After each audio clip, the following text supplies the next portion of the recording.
Welcome back to Signals and Systems series of videos.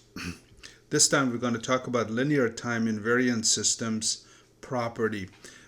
We have talked about what's a linear system, what's a time invariant system, and we've even talked about properties. But when we talked last time about properties of systems, we were looking at systems as having x of n, or and as we've talked about through all of this series, we're going to talk about discrete and continuous more or less together because they're very similar to each other. But we always talk about a system having an input, having an impulse response, and having an output. And of course, if it's a continuous time, we always write it this way.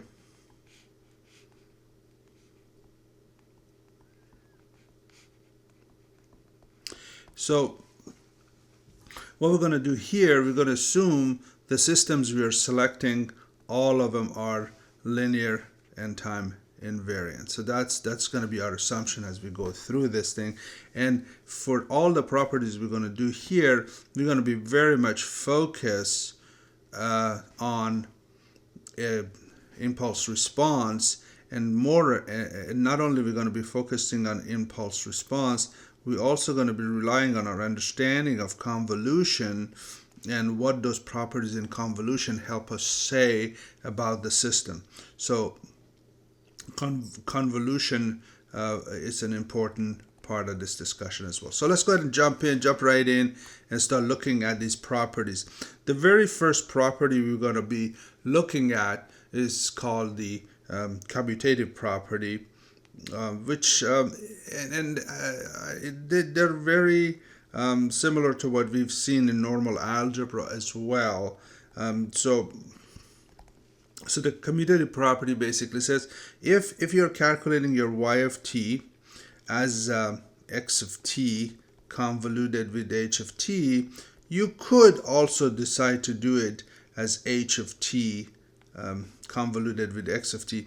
So from a mathematical point of view, all we are saying is that you could flip these x and these h and x back and forth, and it doesn't really matter. From a signals and systems point of view, from an electrical engineering point of view, what we are saying is that we can either take this signal and have the system move, have the system characteristic move as the signal stays stationary, or we could have the system sit stationary and run the input through it. I'm going to, for example, do the convolution integral for this one just so we can see it. This convolution integral for this would be from minus infinity to infinity of h of tau. So tau is not moving, and then as t moves, x of t minus tau moves. So that's kind of what we are saying. So of course, every time we say this, whether I write it or not, we know there's going to be an equivalent version of this for discrete, which basically says y of n is equal to x of n convoluted with h of n, or I can flip these much like I did over there.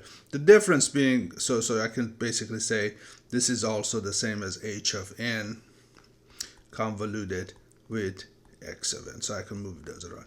And of course, since this is a discrete, we have to use the convolution sum, not convolution integral, because that won't apply. And this will say k goes from minus infinity to infinity. Since I'm writing it for this one, I would say, okay, x of n is going to sit, not move. And then what's going to happen is that h of n, this is supposed to be an n minus k.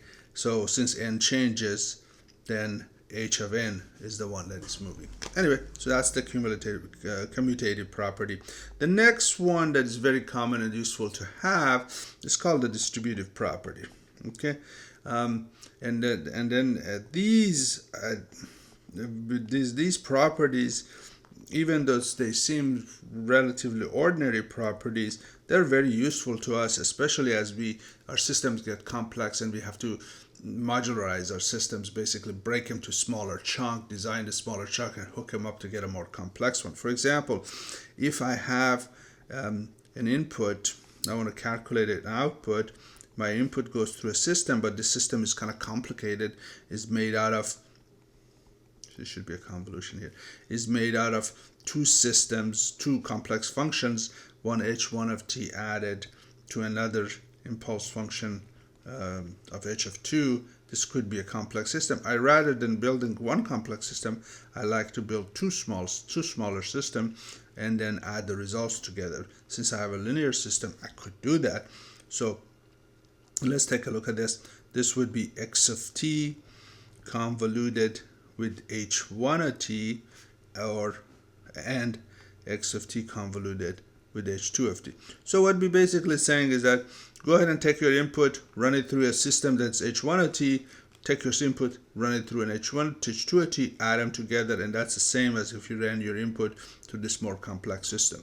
And this is more or less a parallel system. So in other words, for this case, instead of me having input coming in, running it through running it through a complex system that has h1 of t plus h2 of t functionality to get my output, I can literally break this to, so this is y of t, this is x of t. Instead of doing this, I can literally take my system, say, okay, you got the input coming in, I'm going to build two smaller systems, or maybe I buy them because they're available on the market. I'm going to run my first input through there, I run same input x of t through the second system, and then I'm going to bring them back together, add them, and then that is my y of t. Okay, so I can use two systems, put them in parallel, and implement it. That's more or less what we do. Okay, again, I won't write it, but the same concept, the same distributive property would work in discrete systems as well. Just replace the t's with n, and that's pretty much all you have to do. And the next property that's useful for us to know, and again, it's relatively simple, is called the associative property. Okay, so associative properties basically tell us that we've got a system, and this system y of t, for example, is a convolution of x of t with two systems that, for whatever reason, their characteristic is a convolution of two h of t's. So it really doesn't matter what order I do this. I can literally remove the parentheses because it's really unimportant which order I do the convolution. We already knew this, so I can do convolution h1 of t convoluted with h2 of t. So that's one way of doing it. And what does that mean? That basically means that, again, once again, if I have a complex system that has its convolution is h1 of t convoluted with h2 of t, I can literally go ahead and break it into a smaller, simpler system and hook them back up, and I get the same behavior. So I can take my x of t and run it through one simple system that has simpler system that has h1 of t, take the output, run it through the second system that's h2 of t, and then what comes out the other end is a y of t. And so that's associative property. Now let's go ahead and take a look at some of the properties. We take a different tack. So if you remember in earlier video, we had talked about systems with no whether a system is memory less or not. Does it have memory or doesn't have memory? That's basically the question we're asking, is it memory less? So in the past we says, well, a system is memory less if its output doesn't depend on past or future input. Or the more positive way of putting it is that if we were to say y, the output, only depends on present input. Okay, now what can we say about h of t? So if somebody comes and gives us an h of t, how could we just look at the h of t of a system and say this is memoryless?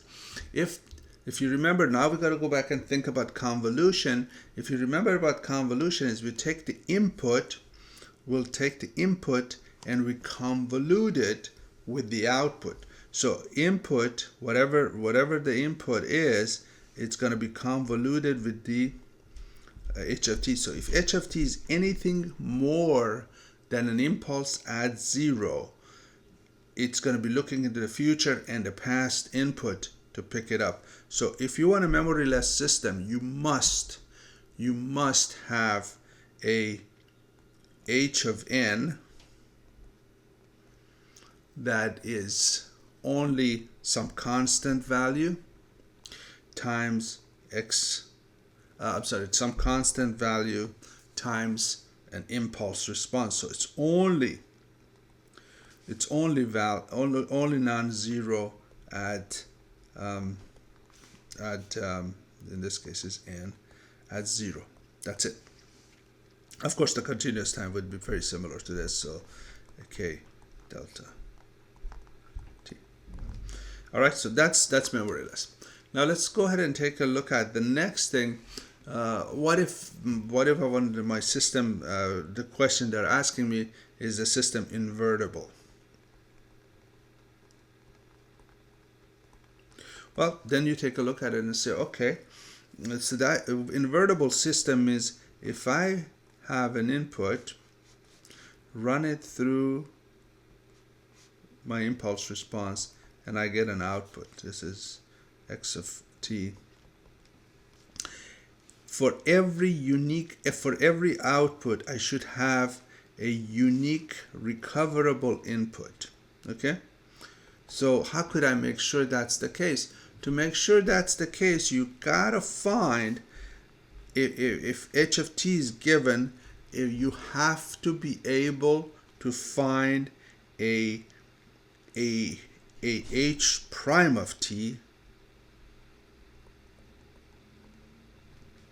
such that when you convolute this, you get an impulse response. And the same thing is true. Of course, I haven't been writing this, but if this was h of n, the convolution has to give you delta.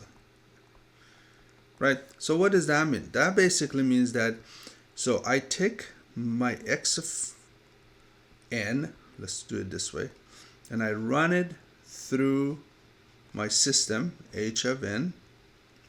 I get my y of n coming out of here. Now if I take this and run it through h prime of n, what do I get? I get x of n back. See that? Because this, we said, has to be delta n.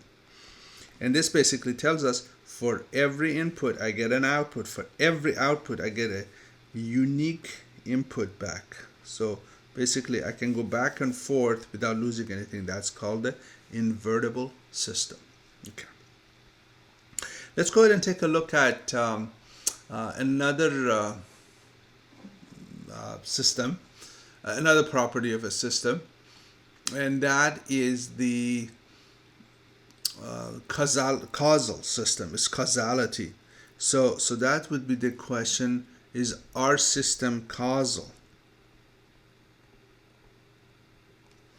So if you remember, the causal system basically says is a system that only depends on present input and past input. So this one, if you think about convolution, what did we do to get the convolution going? We say basically that we take h of t and we flip the h of t. So whatever, let's say this is your x of t, it's the x of tau, which becomes x of t. When we do convolution, we will take whatever h of t is, and one of the very first thing we do is we flip it. So this would be h of minus tau, and then we came back and added a little t to it. So if I only want, at any given point in time, let's say t is here, at any point in time, I only want to be looking this way, right? That means my h of t, right, h of t, in order for h of tau to look like that, h of t has to be on this side, right? So that basically says if I only want from 0 and back to be counted as an input, then I have to make sure that when I put my h of h of t, that h of t has nothing on the negative side, so when it flips, there's nothing on the positive side. So in order for me to have a causal system, h of t must be 0, must be equal to 0 when t is less than 0. Okay, and then for h of n, it would be exactly the same thing as well. H of n must be 0 when n is less than 0. Okay, so that's called the causality, and this is how we figure it out.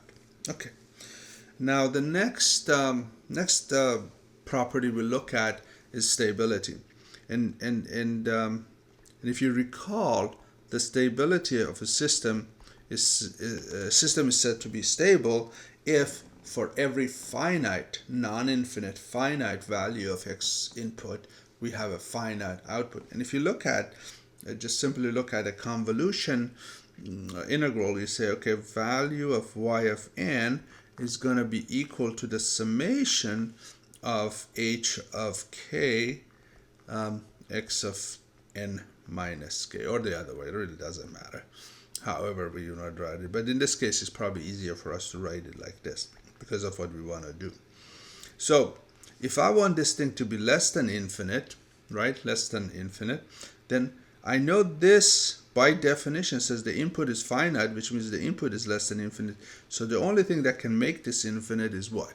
Is that summation has to be less than infinite. And that's basically the rule. As long as the summation of h, when k goes from minus infinity to infinity, is less than infinite, we are in perfect shape. We are done. Okay? Now, what would it be for continuous system? Well, pretty much the same, except the summation is going to be an integral from minus infinity to infinity. H of tau, d tau must be less than infinite. And there we have the definition for stability as well.